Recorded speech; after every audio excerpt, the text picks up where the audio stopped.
سید حسن Murtaza Shah Sahib, parliamentary leader Pakistan Peoples Party Punjab assembly, Raja Abdul Qayyum Khan Sahib, Raja Khawar قیوم خان صاحب امیدوار assembly, راجہ مبشر اعجاز خان صاحب، افراز عباسی صاحب، راجہ یونس انقلابی صاحب، راجہ مظہر سعید صاحب، راجہ صابر خان صاحب، زوبیہ خورشید صاحبہ، Saqlain Abbasi Sahib, P S F P Y O press نمائندگان، معزز حاضرین، اہلیان علاقہ، میرے عزیز بھائیوں، دوستو، السلام علیکم۔ میں سب سے پہلے آپ کو اپنی طرف سے، اپنی جماعت کی طرف سے اس فقید المثال جو میرا استقبال آپ نے کیا ہے، جو آپ نے کئی کلومیٹر ریلی بھی نکالی ہے، اور اس وقت تمام شہر اس وقت میری بات سن رہا ہے، میں ان سب کا دل کی عطا گہرائیوں سے ان کا شکریہ ادا کرتا ہوں۔ شہید ذوالفقار علی بھٹو وہ شخصیت تھے جنہوں نے آپ کو زبان دی، آپ کو شناخت دی، آپ کو ووٹ کا حق دلوایا، اور اس سے قبل ون مین ون ووٹ کا تصور نہیں تھا۔ صرف صاحب حیثیت لوگ صرف ووٹ دے سکتے تھے، ہر آدمی ووٹ نہیں دے سکتا تھا۔ جو عابیانہ اور ٹھیکہ بھرتا تھا صرف وہی ووٹ دے سکتا تھا، مگر شہید ذوالفقار علی بھٹو نے آپ کو زبان اور شناخت کے بعد آپ کو ووٹ کا حق دلوایا۔ ون مین ون ووٹ، اگر مخدوم کا بھی ایک ووٹ ہے تو آپ کا بھی ایک۔ لہذا ہماری پاکستان پیپلز پارٹی جو جماعت ہے، اس کا بنیاد مسئلہ کشمیر پر ہے۔ جب ذوالفقار علی بھٹو نے معاہدہ تاشکند ہوا، انہوں نے اختلاف کرتے ہوئے آپ اپنی پارٹی کی بنیاد رکھی۔ آج جتنی بھی جماعتوں میں جہاں سے لوگ جا رہے ہیں وہ آپ کے شاگردوں میں سے ہیں، وہ بھٹو صاحب کے شاگردوں میں سے ہیں، اور انہوں نے یہاں سے پرورش پائی، اور اب دوسری جماعتوں میں بھی وہ کام کر رہی ہے۔ لوگ کہتے ہیں کہ آپ ان لوگوں کی پہچان کیوں نہیں کرتے جو آپ کو چھوڑ کر چلے جاتے ہیں؟ تو میں ان سے صرف ایک بات کہتا ہوں، ہوتا ہے میرے شہر میں، ہوتا ہے تیرے شہر میں پتھروں کا کاروبار، ہوتا ہے تیرے شہر میں پتھروں کا کاروبار، اور میں ہی بد نصیب ہوں کہ آئینہ ساز ہوں۔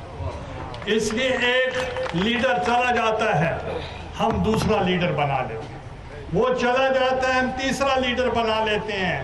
یہ لیڈروں کی کمی نہیں آنے دیتے، کیونکہ ہم ایک بنیادی ورکر ہیں اور نظریاتی ورکر ہیں، اور آج جو آپ کا کینڈیڈیٹ ہے وہ آپ کی کلاس کا آدمی ہے، متوسط طبقے کا آدمی ہے، لیبر کلاس کا آدمی ہے، اور وہ مزدور کلاس کا آدمی ہے، اور اس نے آج اپنی زمین جائیداد بیچ کر الیکشن لڑ رہا ہے۔ اور آپ خود سوچیں کہ ایسے بھی مخلص لوگ ہیں جو پارٹی کی ہدایت پر وہ الیکشن لڑتے ہیں، اور آپ کی کلاس کے لوگ ہیں۔ کیا آپ اپنی کلاس کے نمائندے کی عزت کریں گے یا نہیں کریں گے؟ انشاءاللہ۔ تو اس لیے ہم نے آپ کی کلاس کی عزت کی ہے، ہم نے متوسط طبقہ سے ہم نے کینڈیڈیٹ بنایا ہے.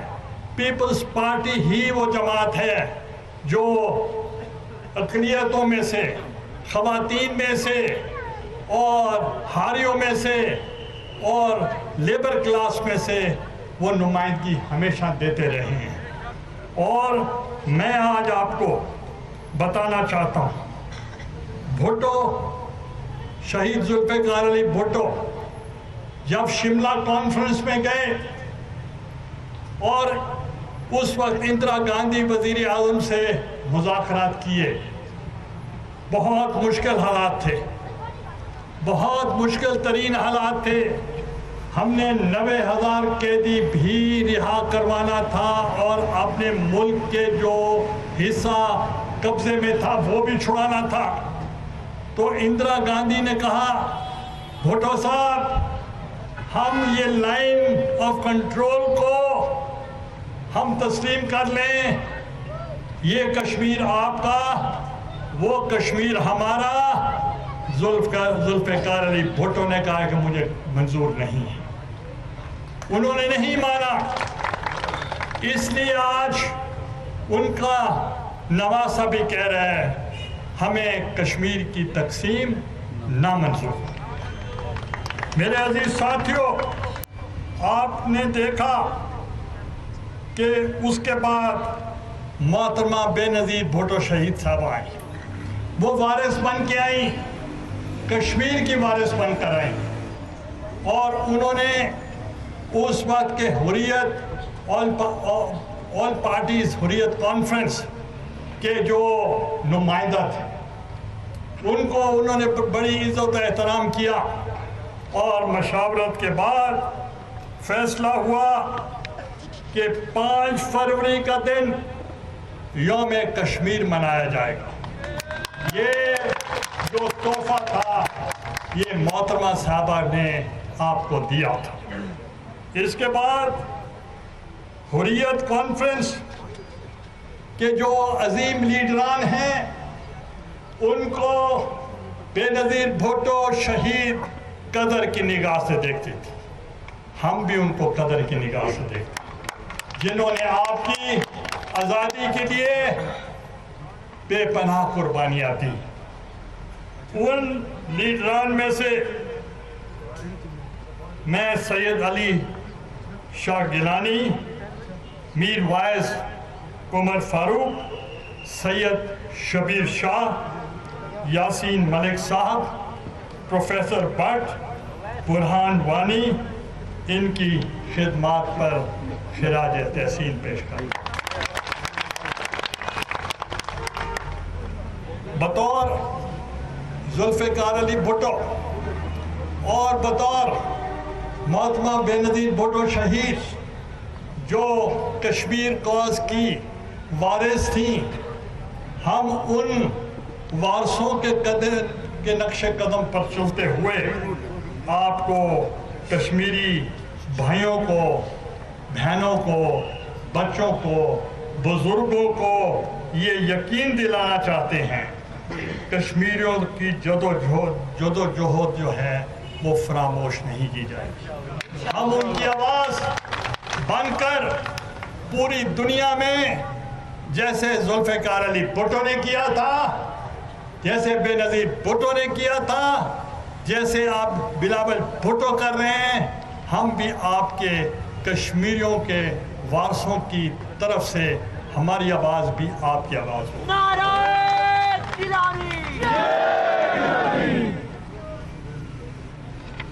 بطور وزیر اعظم پاکستان میں نے یہاں بہت دورے کیے ہیں اور بہت کام کیے ہیں، اور جن کا ذکر میں خود نہیں کرنا چاہتا، مگر ہم نے ایک چیز کا ذکر میں ضرور کروں گا ڈیولپمنٹ پروگرام سے ہٹ کر، کہ ہم نے خواتین کو جو ایک مشن تھا بے نظیر بھٹو شہید صاحبہ کا کہ بے نظیر انکم سپورٹ پروگرام کے ذریعے ہم لاکھوں خواتین کو اور خاتون خانہ کو اس کا کفالت کا سربراہ بنایا تاکہ آپ لوگوں کی کفالت ہو سکے. لاکھوں کی تعداد میں کئی نادرہ آفیسز بنائے گئے تاکہ آپ کی شناخت ہو سکے.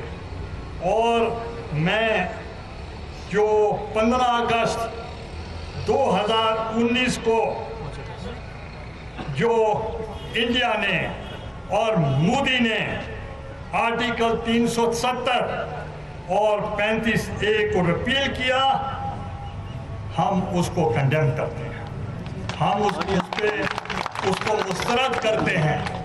یہ جو وعدہ ہے، یہ یونائٹڈ نیشنز کا وعدہ تھا آپ کے ساتھ کہ آپ کو خود مختاری کا فیصلہ آپ کا ہونا چاہیے، اور یہ فیصلہ وہ کون ہوتے ہیں آپ کی تقدیر کا فیصلہ کرنے والے. ہم یونائٹڈ نیشنز کے جو قراردادیں ہیں ان پہ عمل کریں گے، ان پر ہم کہیں گے کہ قراردادوں پر عمل کیا جائے، اور ہم اس کو ہرگز تسلیم نہیں کرتے.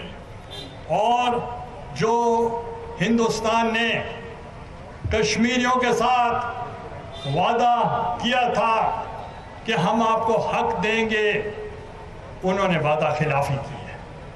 انہوں نے کشمیریوں کے ساتھ وعدہ خلافی کی ہے، اور ہم اس وعدہ خلافی کو بھی کنڈیم کرتے ہیں.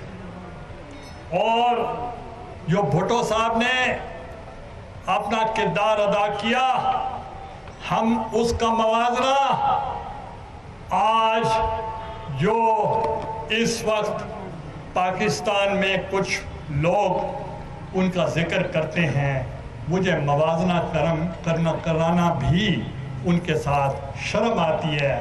بھٹو عظیم شخصیت تھے، ان کا مقابلہ کسی اور کے ساتھ نہیں. میں ایک یہاں بھٹو صاحب کے شان میں ایک شعر کہنا چاہتا ہوں. اشک بن کر چشم تر میں رہتا ہے، اشک بن کر چشم تر میں رہتا ہے، وہ عجب شخص ہے پانی کے گھر میں رہتا ہے. میں ایک یہاں اعلان کرنا چاہتا ہوں. آپ میرا تعلق بھی حضرت غوث الاعظم شیخ عبد القادر جیلانی سے ہے. شیخ عبد القادر جیلانی صاحب غوث الاعظم سے، اور ابھی مجھے پتہ چلا کہ یہاں بہت سے لوگ ہیں جو پیر پٹھان خواجہ عطا اللہ تونسہ شریف سے تعلق ہے. ان کا ہے یا نہیں ہے؟ ان کا وہ پیر خانہ ہے، مگر وہ میرا بھائی ہے. میں نے ابھی اسٹیج سے ٹیلی فون کیا کہ آپ کے مریدین سے میں اعلان کر دوں کہ وہ ہماری مدد کریں. انہوں نے کہا آپ میرے بڑے بھائی، آپ اعلان کر دیں. میں اعلان کر رہا ہوں، خواجہ عطا اللہ صاحب تونسہ شریف سے جو گدی نشین ہیں، وہ بھی ہمارے کینڈیڈیٹ کی حمایت کا اعلان کر رہے ہیں. مجھے راولہ کوٹ میں ایک اور جلسہ کرنا ہے، اور اس جلسے کی وجہ سے میرا دل کرتا تھا، جس محبت سے، جس شفقت سے اور جس جذبہ سے آج آپ نے میرا استقبال کیا ہے، میں اور بھی آپ کے ساتھ بات کرتا. اور چونکہ آج پورا شہر مدعو ہے اور وہ بھی میری بات سن رہا ہے، تو اس لیے کیونکہ دوسری جگہ پہ بجلی کا انتظام نہیں ہے، تو اس لیے مجھے جانا ہے. میں آپ سے اجازت چاہوں گا. پاکستان زندہ باد، کشمیر پائندہ باد. آپ سب اپنی جگہ پر بیٹھے رہیں اور صرف مجھے تھوڑا سا راستہ دے دیں کہ میں جلد سے جلد دوسرے جلسے میں پہنچ سکوں. بہت بہت مہربانی.